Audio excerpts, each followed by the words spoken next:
नरेंद्र मोदी यांच्या नेतृत्वाखाली एनडीएच्या सरकारमध्ये शिवसेनेच्या वाट्याला एक कॅबिनेट आणि एक राज्यमंत्रीपद येण्याची शक्यता आहे। या मंत्रिपदावर नेमकी कुणाची बरणी लागणार याची उत्सुकता आता लागली आहे। शिवसेनेच्याकडून डॉक्टर श्रीकांत शिंदे, रवींद्र वायकर, नरेश म्हस्के, श्रीरंग बारणे, संदीपान भुमरे, प्रतापराव जाधव आणि धैर्यशील माने असे शिवसेनेचे एकूण 7 खासदार निवडून आलेत।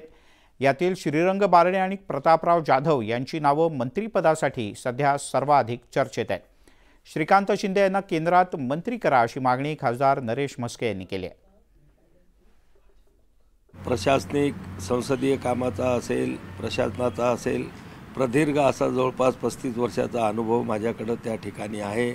जर मला ही संधी त्या ठिकाणी मिळाली तर त्या संधीचं सोनं बुलढाणा जिल्ह्याचा विकास असेल, महाराष्ट्राचा असेल आणि देशामध्ये सुद्धा चांगल्या पद्धतीने त्या खात्याच्या माध्यमातून काम करण्यासाठी मी मनापासून प्रयत्न करीन आणि दिलेल्या संधीचं आणि विशेष करून शिवसेनेचं